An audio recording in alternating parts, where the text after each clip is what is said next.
Takuma Sakamoto was a pathetic shut-in who couldn't even talk to another human without breaking into a nervous sweat.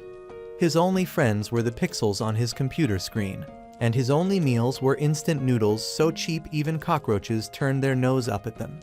While other kids had dreams, he had nothing but a keyboard, greasy hands, and an MMO account where he pretended to be the most powerful demon lord alive. But one day, instead of logging out of his lonely game, fate logged him into another world, and suddenly this socially awkward loser became the all-powerful Diablo, the true demon lord feared across the land. Diablo's summoners an elf and a Pantherian debate who summoned him. Both believed they were the ones as they followed the summoning ritual procedures including the kiss. Upon learning this, Diablo is left awe-stricken that he was kissed and regrets not enjoying it further. As the two summoners continue to debate whether who summoned Diablo and unintentionally reveal to the curious Diablo that he's at the top of a large stone tower known as the Starfall Tower. Approaching the bickering ladies, Diablo realizes that for the longest time he's never really talked with anyone all of his life, which leaves him in quite a predicament. Therefore, Diablo decides to act in his MMO character persona, and then addresses the two in a haughty manner, ordering the two to shake hands with a smile. Initially hesitant to do so, an overwhelming power forces the two to obey Diablo's command. After this is done, slave collars appear on both of the summoners' necks, which astounds all three of them. At the bottom of the tower, the trio walk and talk about the failed ritual. In it, Diablo realizes that his demon lord ring reflected the enslavement spell onto his would-be enslavers. Detailing to his summoners that magic has no effect on him, the group head to the nearby town to dispel the enslavement spell on them. The elf realizing that she and her companion haven't introduced themselves to Diablo, she introduces herself as Shira El Greenwood, an aspiring adventurer. Her companion, the Pantherian, introduces herself as Rem Galu, and she seeks to improve her skills as an adventurer. Being labeled as a rare summon creature, Diablo denotes that statement, and not wanting to reveal himself as a shut-in, he proclaims that he's a demon lord. Hearing this impresses Shira that she managed to summon a demon lord, which annoys Rem, sparking another argument between the two. This is stopped by Diablo, who snaps at the two, and they then continue forth to the city. Reaching their destination of Faltra City, they check in at the Peace of Mind Inn where they're greeted by the bubbly innkeeper May. Nauseous over being in what he considers a large crowd, Diablo is further shocked that Shira wants to register a room that's shared with Diablo. The reason behind this is due to the lack of funding they have, and Rem chimes in insisting that Diablo stay in her room as she was the one who summoned him. An argument sparks between the two and they're stopped by May, who threatens to throw them out. It's then revealed that the three of them will share a room with a single bed. Contemplating his predicament over the use of a single bed, a woman acquainted with Rem named Celestine Baudelaire and her two followers enter the room. Diablo recalls the name and Shira states that Celestine is the head of the Mages Association. Remembering Celestine's, or Seals as she wishes to be called, is a prominent figure in the Cross Reverie game, as the one who maintains the barrier in the city. Seal's initial motive was to talk with Rem. However, seeing the slave collars on Rem and Shira's necks along with Diablo being there, she states her curiosity about their situation. That night at the inn's cafeteria, Seals is brought up to date with everything involving the failed enslavement ritual. She's also informed that Diablo is unable to dispel the enslavement cast on them. After Seals realizes she'll have to research from scratch about a way to dispel the slave collars around Shira and Rem's neck. Diablo asks in an authoritarian manner about her business with them, which causes a rebuke from one of her followers named Galuk. Although internally Diablo is frightened by Galuk, he gives a menacing retort that irks him and is also reproved by his superior Seals. The subject then changes to a brief conversation between Seals and Rem, who declines having more bodyguards be assigned to her despite Seals' well-meant intentions. With that settled with, Seals party leave for the night and Diablo asks Rem about her relationship with Seals. Rem refuses to speak about it, and Diablo has an epiphany that Rem's secret is related to an important main story event that's best to learn about it beforehand to avoid a preventable disaster in the future. Grabbing Rem and placing her on his shoulder, Diablo takes her back to their room to torture her. Back in their room, Diablo tortures Rem in a light and innocent manner until she finally confesses her secret to him. Rem reveals that she has the Demon Lord Krebscomb sealed within her body, and Diablo recalls the Demon Lord as the strongest boss in the game, stating that she wishes to release and extinguish Krebscomb's soul from her body. Diablo then details doing that would kill Rem in the process. Furthermore, he deduces that Rem's relationship with Seals is because of this goal of hers, and that Seals is the only one privy to Rem's predicament. The sealing of the Demon Lord is also hereditary, as Rem's mother had Krebscomb sealed in her body before she died. Fully aware of Rem's predicament, Diablo vows to help Rem, which gets her emotional as Diablo won't leave her because of her condition. Afterward, Diablo goes on an excursion around the town while reflecting on how he's done everything all by his lonesome due to his nature. Eventually, he's approached by Galluck and his colleagues from the Mages Association. This leads into an altercation between Diablo and Galluck, who summons a level 30 salamander. While Galluck boasts and threatens Diablo about his summon, Diablo notes that while impressive, its level is way too weak. The salamander then belches a blaze of fire at Diablo, who walks out of it unscathed. Panic-stricken, Galluck orders his summon to incinerate Diablo, and the salamander fires a massive flamethrower-like attack from its mouth. However, the attack still has no effect on the level 150 Diablo. Equipping his wand, Diablo then casts Explosion that eviscerates the salamander. Approaching the confuddled Galluck, who demands to know who Diablo is, Diablo answers that he's a Diablo, a demon lord from another world. Awakening in the peace of mind in, Diablo realizes that his experiences from the previous day weren't a dream. Diablo then puts himself into an awkward situation in bed with the two ladies. Later that day, while walking in the streets, Diablo notes the various races that appear in the world. It's detailed by Diablo that where they're walking there are no humans around, to which Rem answers the district they're walking in is for demi-humans only. Internally, Diablo notes the race disparity between humans and demi-humans, and then asks if levels are the main concept of strength in the world. Shira confirms it, but has yet to learn her level, and Rem claims that she's a level 40 summoner. The place where they're heading to currently, the Adventurers Guild should be able to discern Shira's level once she registers there. At the Adventurers Guild, a fight between two beastmen occurs, and the overall atmosphere of the place has Diablo nervous. Wasting no time, the trio head to the second floor to register themselves as adventurers.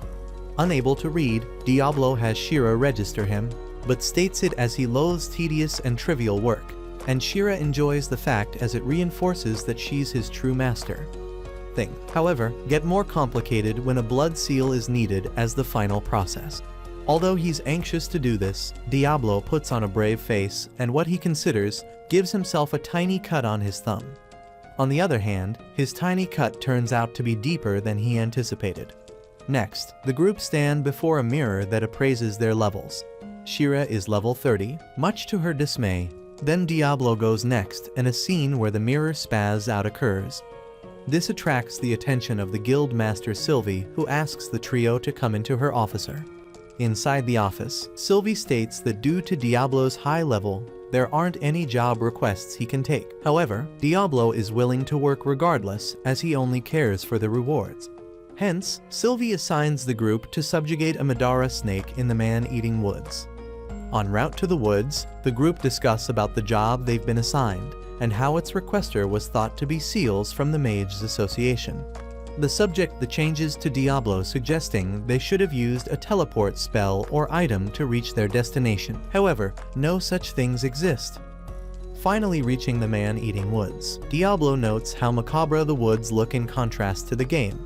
Just then, Shira details that they're surrounded. Therefore, Diablo casts Burst Rain, setting part of the woods ablaze and pulling the ambushers out of hiding.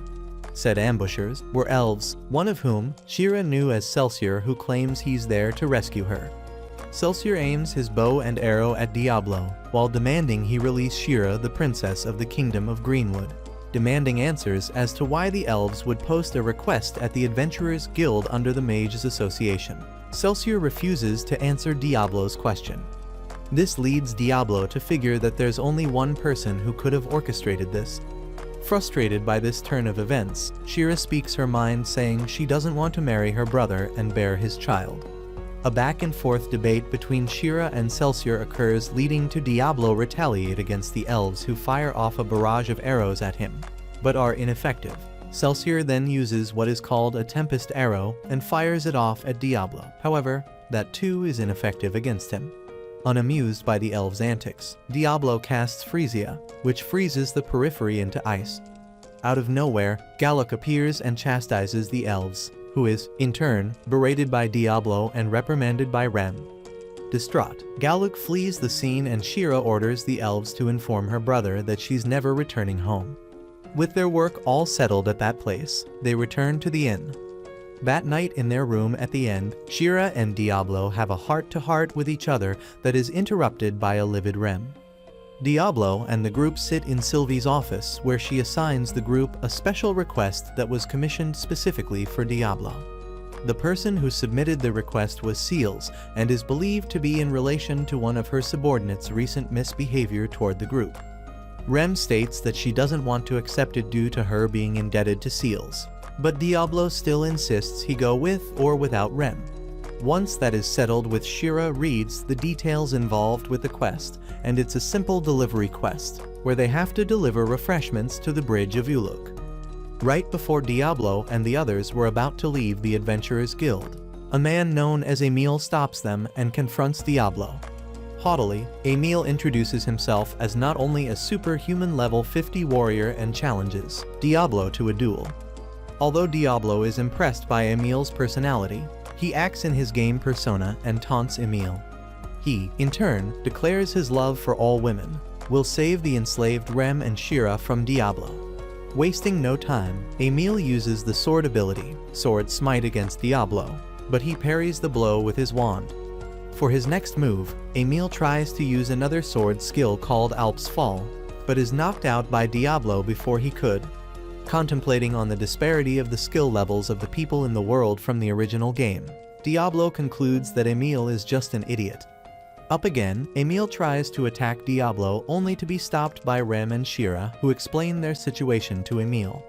Now privy to the whole situation, Emil laughs off the situation and apologizes for his behavior from before.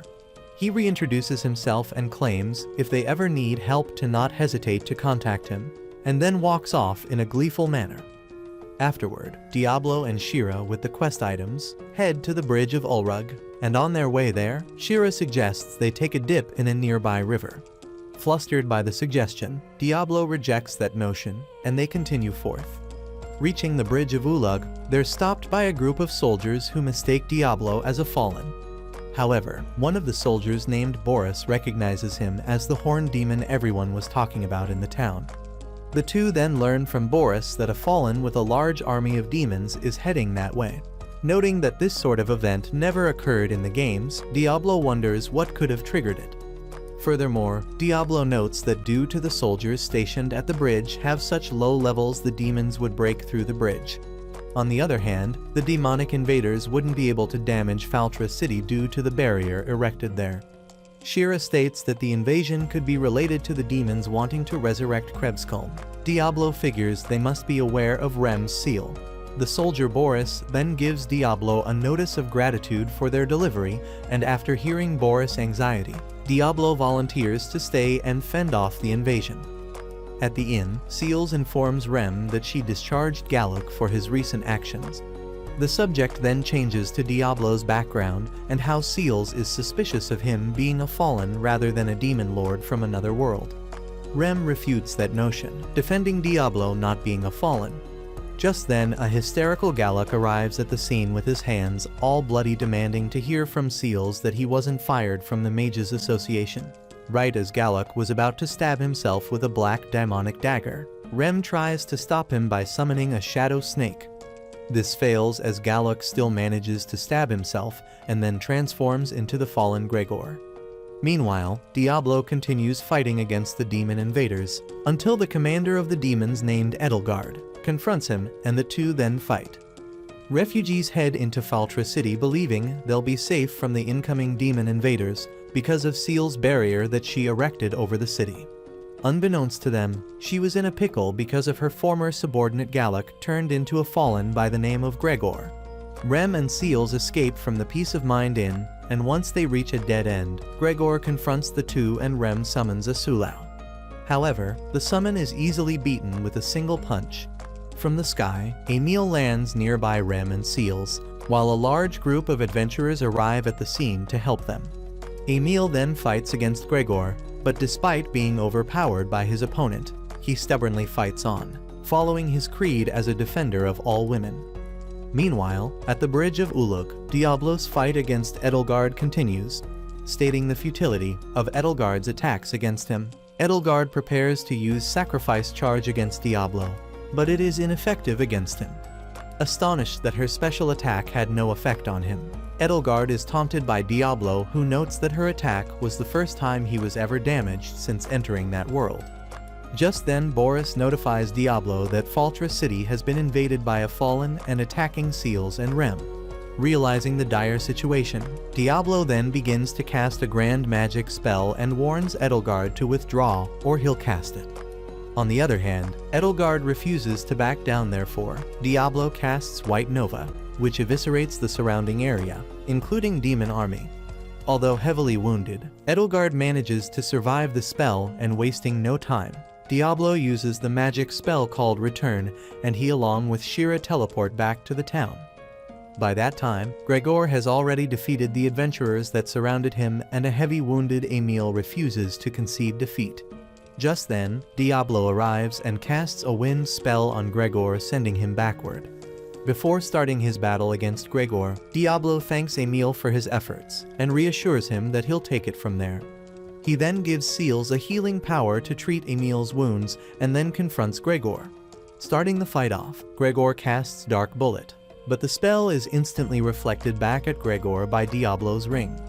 Diablo then uses his own Dark Bullet spell that breaks off most of Gregor's protective skin.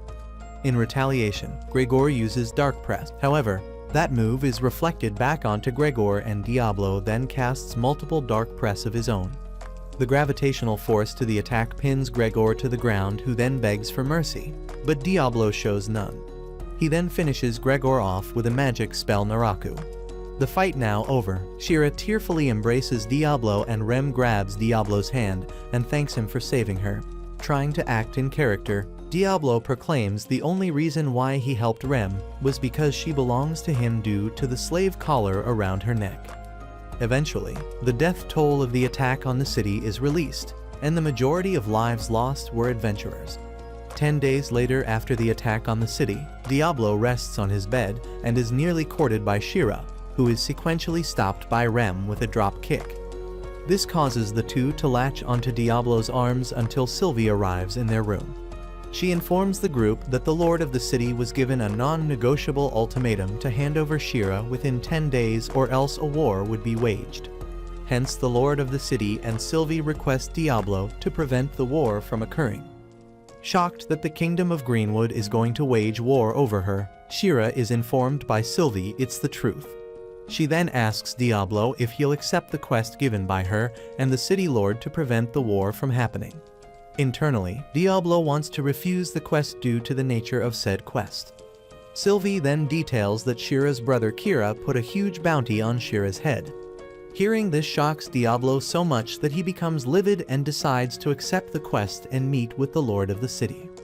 The trio are then led by Sylvie to the Lord's manor and are disclosed what information Sylvie has on said Lord. Arriving at the manor, the group is introduced to the Lord of the City, Chester Ray Galford. As cold and curt like the rumors that surround him, Sylvie manages to have Galford introduce himself to the group, and, in turn, Shira and Rem introduce themselves too. Although disconcerted, Diablo manages to introduce himself to Galford and details his desire for more information on the request that Galford submitted. Elated that he successfully spoke without hesitation, Galford mentions the report of Diablo being a demon lord from another world. Retorting that question, Diablo speaks in character, which flusters the group. But Galford takes no offense to the comment and further elaborates about his request. Galford then claims the situation at hand could easily be resolved by Shira merely surrendering herself to the Kingdom of Greenwood. But Diablo refuses to allow that. When Galford asks what reason Shira would have for abandoning her lavish lifestyle in the Kingdom of Greenwood, she answers that her goals and desires would never be achieved there. To that statement, Diablo opines how being free is an arduous thing to achieve. However, it is a worthy goal so long as you don't stray from your own path. Once those matters are settled with, Galford introduces an Imperial Knight from the capital, a woman by the name of Alicia Cristella. The Imperial Knight is then introduced to everyone, and once she's acquainted with them all, Alicia hands Sylvie a bag of money that was reparations from the capital. Alicia then has a bonding moment with Shira, claiming she supports Shira's decision. Although Diablo is envious of Alicia's communicative skills, she claims her respect toward Diablo for protecting the bridge of Ulug and Faltra City from the Fallen. Flustered by Alicia's compliments, Diablo thanks her, but in character demands that she never speak so frivolously with him. Understanding Diablo's demand, Alicia swears to follow it. Back in the streets of the city, the group head to a weaponsmith. Diablo's intentions are to get a weapon that'll make it easy for him to handle weaker opponents. They do so, and Diablo purchases a scythe for himself. Right as they were going to head to an apothecary to buy potions at, the group is ambushed by bounty hunters who kidnap Shira. They're all dealt with by Diablo, Alicia, and Emile, who appears at the end. That afternoon, Emile explains that he learned from the Adventurers Guild about the bounty placed on Shira's head by her brother. When asked what are his plans with the group of bounty hunters, Emile answers that he intends to beat some sense into the group for disrespecting women. Emile now out of the picture, which leads to Diablo having a brief moment with Shira over her well-being now that she's a target for bounty hunters. Rem also wedges herself into said moment, and Alicia apologizes for her incompetence over the entire fiasco. On the other hand, Diablo orders her to be more self-compassionate with herself, and Alicia agrees in a fervent manner, which is the opposite of which that Diablo intended for her to feel. The sounds of someone's stomach growling is heard, and surprisingly it isn't Shira's, but Alicia's, so the group head off to get some food while debating on what they want to eat. In the Peace of Mind in cafeteria, Seals visits Diablo's party to inform them that she's found someone who could remove the slave collars off Rem and Shira's. The person in question is a slave merchant who set up their caravan in the market recently. Alicia chimes in, noting the importance of their mission at hand involving the Kingdom of Greenwood. However, Diablo decides that resolving the matter with the slave collars won't hinder their progress with the Kingdom of Greenwood. Afterward, the group at the slave market, where Diablo is a tad surprised by the slaves' treatment there.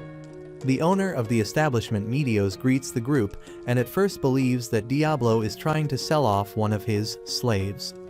This earns Medios a sharp retort from Diablo, whose magical energy starts to exude out of his body, to which Medios notices. Shira also details that she can see Diablo's magical power as well, which shocks Rem and Alicia. Eventually, Medios reads the letter written by Seals about Rem and Shira's situation and agrees to help them. Medios also notices the magical flow coming from Rem and inquires if she got pregnant from a demon. A scene between Rem and Shira occurs, and Medios then details that the energy could be from a fallen. Diablo cuts in and demands that they learn how to remove the slave collars from Shira and Rem's necks.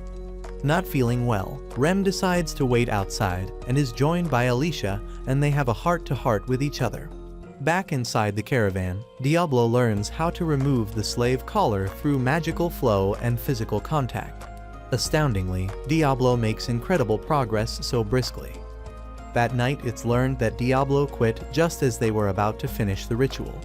The reason behind this is due to how intricate and potent the magical behind the slave collar is. Immediately as Alicia was going to retire to her personal room at the inn, the sound of a flute could be heard, and from outside their room stands a young-looking male elf.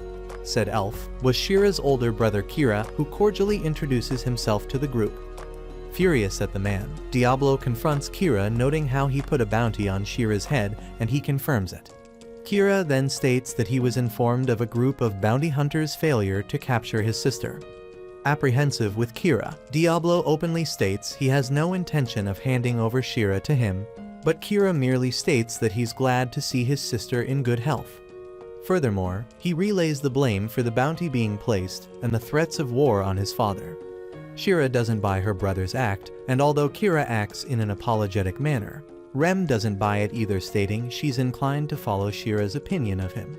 Not wanting to start a scene, Kira leaves, but details he'll return the following day and asks what if Shira decides to return home on her own free will. Thinking nothing of it, Diablo answers that there's no way she would ever think that. Later, Rem and Shira talk with one another, and it escalates rather quickly into a playful scuffle between the two. At the Kingdom of Greenwood, Kira stands on top of a tall tree while playing his flute. When finished, he proclaims that Shira will be his again, and she'll bear his child. Diablo has a dream of his childhood, where two kids he thought were his friends were just using him for stronger equipment in a game. Awakening from the dream, Diablo finds himself in a predicament in bed. Afterward, Rem leaves with Alicia to respectively report to Seals and Galford about their encounter with Kira. Alone with Shira, Diablo starts create potions in preparation of the trials ahead of them. Astonishingly, Diablo is able to create potion merely by focusing on the task. During a heart-to-heart between Diablo and Shira, the sound of a flute being played could be heard. In a trance-like state, Shira details that she wants to return to her home of the Kingdom of Greenwood and then leaves on a wagon that Kira just so happened to be riding on. Left disconcerted, Rem and Alicia return to Diablo, who informs the two that Shira has returned to the Kingdom of Greenwood. Wanting to know why, Diablo doesn't answer Rem's question and instead heads back into the inn and lays on his bed depressed over what happened. Later that day, Rem joins Diablo in his room and tries to console him by talking about Shira. Asking if Shira could have been hypnotized by Kira, Diablo confirms it, mentioning that when Kira arrived the sounds of his flute could be heard. Ruminating on his past naive mistakes in regards to what he considered people to be his friends were merely taking advantage of him. Adamant that she wants to get Shira back, Rem asks what Diablo's intentions are, and after reflecting on it, he decides to get Shira back too. Alicia also volunteers to join them as well. Now with a full party, the group sets off to confront Kira. Meanwhile, in a tent in the Kingdom of Greenwood, Shira, now captured and chained to the wall, is told by her brother that it's futile to try and escape. This is due to the powers of the elven flute. Kira then interrogates Shira, demanding to know what orders Diablo asked of her. Answering truthfully, Shira informs her brother how the only order she was ever given was to shake Rem's hand with a smile. Hearing this infuriates Kira, as he doesn't believe such a simple order was given. Nonetheless, Kira is confident that he has Shira in his submission. But just then a giant explosion occurs from outside. Upset by this disturbance, Kira sets loose a fabric-eating slime, and said monster starts to entangle Shira and devour her clothing. Crying for help, Diablo, accompanied by Rem and Alicia, arrive to rescue the captured Shira. Seeing Shira's predicament, Diablo voices his regret in not dealing with Kira before, even if it meant burning everything around him into cinders. He then uses his scythe to free Shira from her constraints, killing the slime in the process. Furious that his guards failed to do their job, Diablo points out that Kira failed to hear the noise from outside earlier. Checking outside, Kira is astonished that not only his guards were defeated, but the surrounding area they were stationed in was set ablaze. Kira demands to know if Diablo wants to start a war with the elves. However, Diablo's motives were to confirm if Shira truly wanted to return home under her own volition. When asked for proof, Kira asks Shira if she wants to return home or not. Under her brother's manipulative magic, Shira answers that does want to return home to the Kingdom of Greenwood. To counteract Kira's magic, Diablo uses Shira's slave collar to dispel the manipulation spell, and Shira tearfully proclaims that she wants to be free and stay with Diablo and Rem forever. Backed into a corner, Kira summons the Elven Kingdom's treasure, the Hydra, and intrepidly, despite Shira's warning, Diablo steps forth to face off against it. Diablo and his group face off against the Kingdom of Greenwood treasured summon, the Hydra. Although Shira warns Diablo of how dangerously powerful it is, Diablo confidently proclaims he'll destroy it. Noting how the creature wasn't part of the original Cross Reverie game, as was Kira's flute, Diablo finds these discoveries rather exciting. Starting the battle off, Diablo casts Heaven's Fall, which destroys one of the Hydra's heads, but immediately it regenerates the lost head. The newly regenerated Hydra head then uses the wind variant of Dragon's Breath, blowing Diablo backwards. The attack is a normal attack and not a magical one, leaving Diablo at a disadvantage because he can only reflect magical spells. Noting how summons normally only have one skill, the Hydra has two, and then all four heads spew multiple Dragon's Breath attacks at Diablo. While Diablo processes the last attack used on him, Shira gloats about how he's in control of the situation while the Hydra continues to rampage. At a safe spot with Rem and Alicia, Shira shouts out to Diablo about how Diablo can defeat the Hydra by destroying the monster's core. Proclaiming that futility of that tactic, Kira details that the Hydra's core moves throughout its body, making it near impossible to find and destroy. However, now aware of this weakness, Diablo slides under the Hydra's belly and casts Matoi Izuna, which eviscerates the Hydra. The fight now over, Diablo planned to execute Kira, but is stopped by Shira just as a wounded Celsior arrived at the scene and stands in front of Kira in an attempt to protect the prince. Shira states that while she loathes Kira, he's still her family. Disgustedly, Kira flees the scene, only to be beheaded by Galford as he magically appears on the scene with an army of his soldiers. Celsior tries to attack Galford, who knocks him down without effort with a wind spell. Walking toward Diablo's group, he states his reason for killing Kira, and then orders his men to deal with the elven soldiers scattered within the forest and capture Shira. Diablo then demands to know if this was all part of Galford's plot to seize control of the elven forest. Galford refuses to answer and entraps Diablo in a sphere-shaped grid that's a magical spell designed to capture monsters. Intervening, Alicia tries to reason with Galford, as the elven forces have in a sense surrendered. On the other hand, Galford states that his was using his authority based on his military judgment. In response to that, Alicia draws her sword and threatens to stop him, but Galford briskly breaks her sword.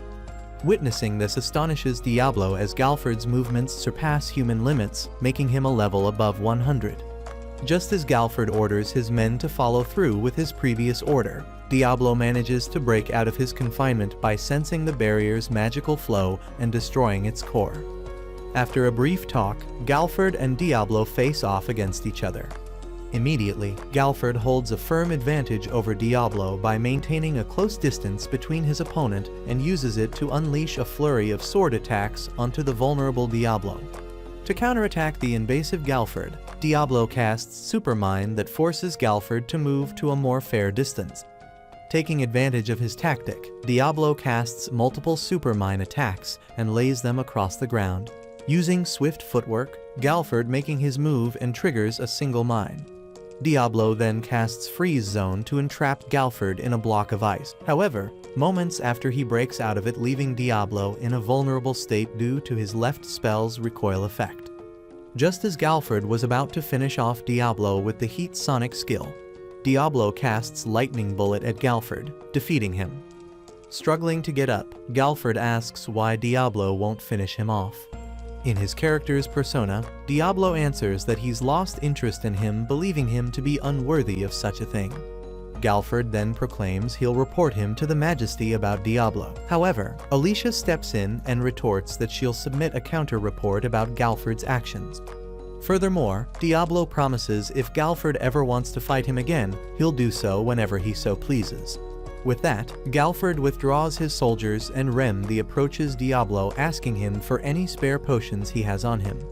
The potions in question were not for her, but for the wounded elven soldiers.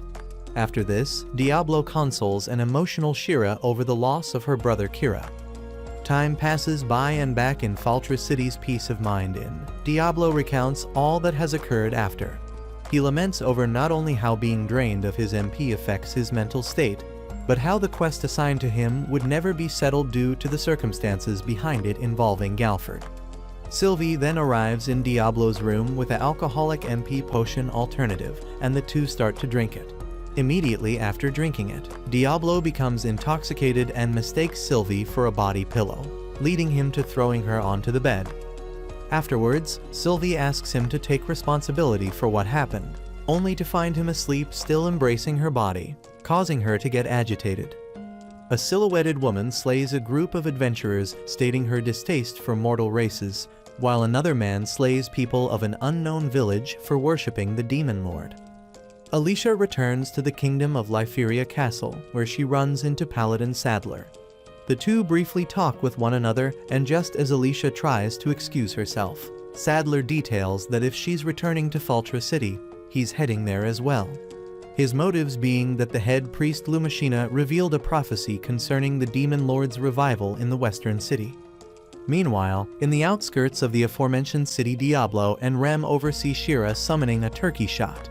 Rem explains the summon's special ability called Synchro Sight, which allows its caster to see everything it sees.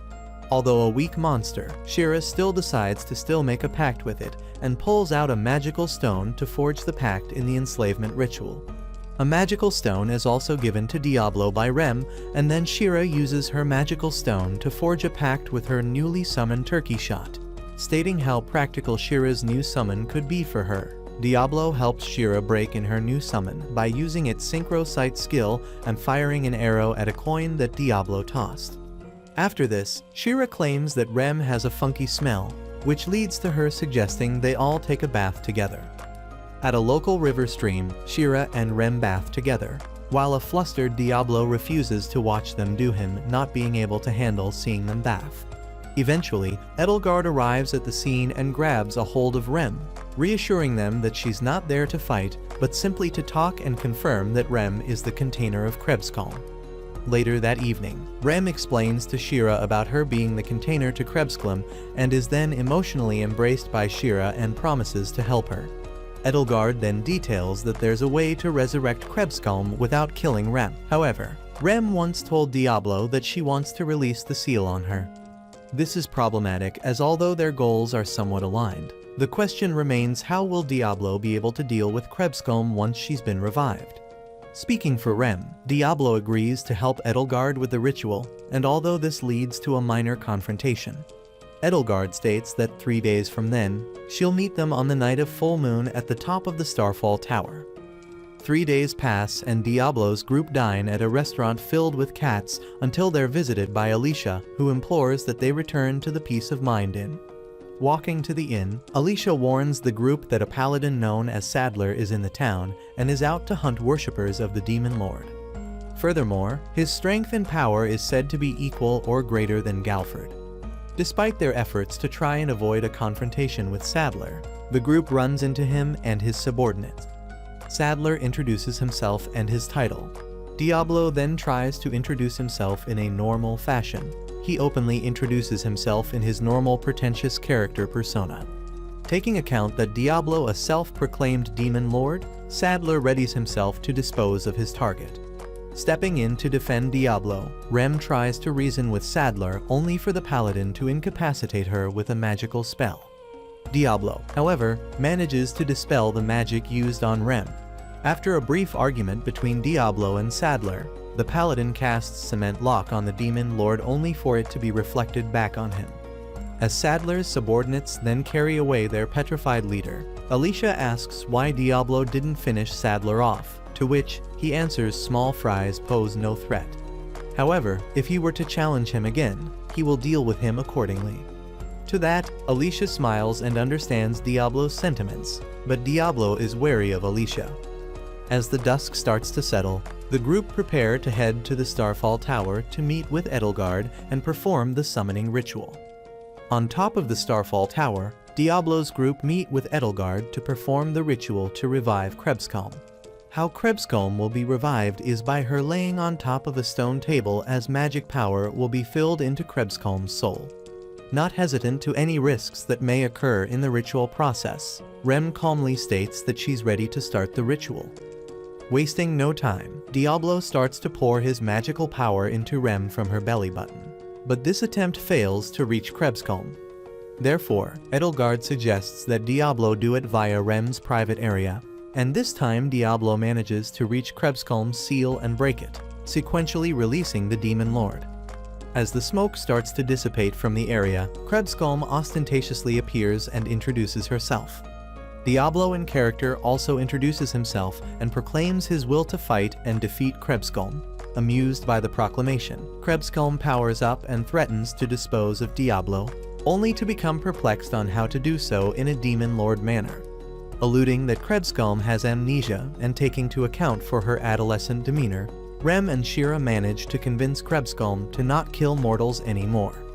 Astounded by this turn of events, Alicia tries to reason with Krebskalm to denounce her agreement to never kill mortals any longer and for Edelgard to back her up.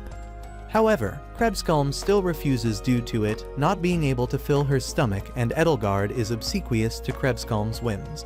Now hungry, Shira gives Krebskalm the biscuits she had on her, and Krebskalm instantly becomes addicted to them. Krebskalm then claims she remembers her destiny, which is to devour all of the world's biscuits. Afterward, the group head back to the city, while Diablo carries the languid Rem. From above, the fallen Ulrich appears before the group and introduces himself as one whom has served the demon lords for generations. He offers to sacrifice Diablo and company as a celebratory means for an auspicious occasion. However, Krebskalm refuses Ulrich in doing that, as she wouldn't be able to eat any biscuits because of it. Perplexed and upset that the newly revived demon lord refuses to follow through her mission to dispose of all mortals, Ulrich tries to attack what he calls the incomplete Krebskalm. However, Edelgard stops him, leading into a scuffle between the two, and Diablo intervenes to rescue Edelgard before she's killed. Diablo then faces off against Ulrich, casting spells like Flare Burst and Supermine against Ulrich, but both attacks do not damage the fallen. Ulrich then casts Quartz Lance, but Diablo reflects the spell back onto Ulrich. Shocked that Diablo has the same ability as the Demon Lord of Mind and Kveros, Ulrich uses his sonic speed to try and kill Krebskalm once again, only to be hit with Diablo's lightning bullet. Unable to beat Diablo and comprehend his proclamation of being the true demon lord, Ulrich transforms into an owl and flees the scene. Once again, Alicia questions whether or not allowing his opponent to escape was a wise decision. However, Diablo again brushes it off. In truth, he wanted to avoid creating a dangerous predicament for the group and suggests they move onward back to the city. Edelgard, kneeling before Krebskalm, states that she is unable to enter into the city and shall stay in the forest. To avoid Krebskalm's identity from being exposed, Shira suggests that her name be changed from Krebskalm to Clem. Back in their room at the Peace of Mind Inn, Clem and Shira both get in bed with Diablo in an attempt to help him recover his lost MP. Meanwhile, in Alicia's room, she reflects on her life, on her harsh and horrible upbringing, along with her orders from His Majesty of the Kingdom of Lyferia. Alicia then calmly states her resolve to follow the Demon Lord's creed to eliminate the mortal races. Elsewhere, Sadler is shown to be free from his petrification. Walking through Faltra City, Shira and Clem sing the Biscuit song together and have Rem join in their song as well. Alicia, quietly with a scornful look on her face, listens as they sing the song together. Later at a cafe, Diablo meets with Seals, and the two talk about Clem, who sits with Rem, Shira, and Alicia at another table. Seals states that she's happy that Clem is as innocent as she is, but will keep an eye on her regardless. After this, Diablo and Shira talk about how understanding Seals was toward Clem, but then realize that her, Rem, and Alicia have separated from them. The two find out that they're not in their room at the Peace of Mind Inn. Therefore, Diablo has Shira wait there until he finds them. Meanwhile, down a dark and narrow alley, Alicia holds Clem by her wrist, and Rem states her curiosity as to where Alicia is leading them to. Alicia reveals her true nature and intentions to have Clem regain her memories for her to become the Demon Lord Krebskalm. It's also revealed that Alicia was the one who convinced Gallic to sacrifice himself to summon Gregor into the city. The group is then confronted by Sadler and his subordinates, and Alicia puts on an act that implicates Rem and Clem as Demon Lord worshippers. In retaliation, Rem summons Asulau, but Sadler's subordinates restrain it, and Sadler finishes Asulau off. Rem then tries and attacks Sadler. However, he uses his magic to restrain her. As Rem fades out of consciousness, Alicia whispers into her ear that she needs hatred. Elsewhere, Diablo continues his search for Rem, Clem, and Alicia, and believes the paladin to be the one responsible for all of them being missing. Eventually, Rem awakens in an iron cage along with Clem that is loaded onto a wagon heading for an unknown location. Clem and Rem then have a heart-to-heart with each other of how Rem and her mother suffered because of Clem's existence. Also, they talk about Rem's ambivalent feelings toward Clem. Soon, the wagon stops nearby a church where Sadler will save Rem and Clem. Inside of the church is an assortment of torture weapons, and Rem openly proclaims her refusal to admit that she's a demon lord worshipper. Contrary to that statement, Sadler still believes Rem is a demon lord worshipper. With Rem restrained, Sadler announces his intentions to purify Rem by slicing off her ears and tail. Rem then tries to plead for help from Alicia. However, she refuses and leaves Sadler to do his business. That night at the Adventurers Guild, Diablo tries to enlist the help of the guild members, but he does acts out of character, which puts him in a predicament. It was by the sudden appearance of a young beastman boy that notifies them all of an unnamed Pantherian and a young girl being taken hostage by a paladin. Demanding to know where the boy saw them last, he tells Diablo it was at a church. Diablo then thanks the boy and rushes off to the church. Emile and Sylvie brush it off. As Diablo heads to Rem and Clem's location, a swarm of fallen surround the city, and Galford orders his men to notify Seals to strengthen the barrier around the town. Seals in question concentrates all of her power into the city's barrier. Back at the church, Sadler readies himself to purify Rem, but is attacked by Clem, whose identity as a fallen is revealed. Drawing his swords at Clem, he tries to attack her, but Rem protects Clem by embracing her and taking the sword blow onto her back. Just as Clem promises to deal with Sadler and his subordinates, Sadler stabs several swords into Rem's back. This causes Clem to expel a surge of energy from her body, and Rem then realizes what Alicia meant when she told her that she needs hatred. Now that Clem was fully awakened as Krebskalm, Sadler tries to kill her, but fails as his eyes gets mutilated by Clem herself, and she disintegrates Sadler with her flames, killing him and ending his sadistic plans, which the attack also kills his followers and destroys the church they were in, and the excess energy tries to penetrate the barrier. Diablo finally arrives at the scene, and is then joined by Shira, who managed to locate Rem's whereabouts with the help of her turkey shot. Believing that Rem is in trouble, Diablo hands Shira some healing potions to Shira for her to use on Rem as he goes to face off against Krebskalm.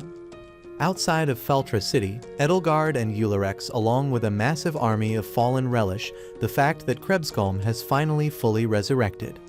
The two are soon joined by Alicia, who is revealed to be the mastermind behind the entire plot to fully resurrect Krebskalm. As Galford cogitates over the situation at hand, Sylvie visits him and assures him that the problem north of the city will be dealt with, and he should focus his energy on the threat to the west. As Diablo faces off against Krebskalm, and Shira uses the healing potions given to her by Diablo to treat Rem's injuries. For the time being, Diablo manages to dodge Krebskalm's attacks while laying down trap spells. When Krebskalm uses Darkness Breath, Diablo counters it with Volcanic Wall. On Shira's side, she uses the last of the healing potions on Rem, hoping that she'll recover. Thankfully, Rem regains consciousness and informs Shira of Alicia's betrayal. Returning to Diablo's battle against Krebskalm, he struggles to fight against her as she now tosses stone coffins at Diablo, who is in a pinch, or giving away all of his healing potions to Shira. Right when a coffin was about to hit Rem and Shira, Emile appears before them and takes the hit. Finally able to set 13 spots to cast his grand magic, Diablo casts Apocalypse Abyss. Although effective against Krebskalm, it was not enough to destroy her. It was thanks to Rem being shouldered by Shira that she manages to reason with Krebskalm, which allows her to revert back to Clem. Surprised that Krebskalm changed into a young girl, Diablo asks if Emile would turn a blind eye to this, but he reassures Diablo that he's an ally to all women. Outside of the city, since Alicia's plane is now foiled by Diablo, she is shocked by it and was about to face ridicule from Eulerex for her failed attempt at resurrecting the Demon Lord and wasting their time for nothing. However, Edelgard manages to distract the fallen army behind him, allowing Alicia to escape. Eventually, Sylvie meets up with Diablo and group thanks them for their efforts in stopping Krebskalm, but deduces that Clem is Krebskalm. Despite the protests from Rem and Shira, Sylvie details that Clem may have summoned the army of fallen outside of the city, therefore precautions must be taken. Hence Diablo suggests that Clem become his slave, and she agrees to it. Thereafter Diablo follows the enslavement ritual and Clem becomes Diablo's slave. Afterward, Sylvie reports the results to the recent events to Galford, who was already aware of most of it due to his information network.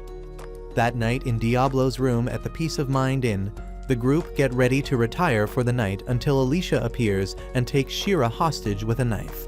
She is shocked to see that Rem is still alive, who is still angry at her betrayal. Clem threatens Alicia to release Shira or else she'll kill her. Alicia promises to allow Clem to do whatever she wants to her so long as Clem helps her with something.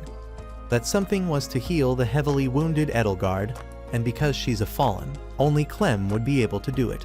Alicia also details where and how Edelgard received her injuries and confirms to Diablo that she was in cahoots with Edelgard all along, who already figured it out since the ritual, and that she was behind Gregor's attack in the town. Following Diablo's request, Clem heals Edelgard, who prostrates herself to Clem for her merciful act. After Clem briefs Edelgard on why and how she's back to her old self, she orders Edelgard to stop killing mortals as a show of loyalty towards her. To that order, Edelgard agrees to obey Clem's command. Once that's all settled with, Alicia resolves to face whatever consequence Diablo and her group will do to her. Instead, Rem first asks Alicia what made her side with the Fallen, and in response to that, Alicia blames her upbringing being surrounded by shallow nobles and Imperials. Listening to Alicia's story, Diablo relates to it from his own experiences when he was back in his own world.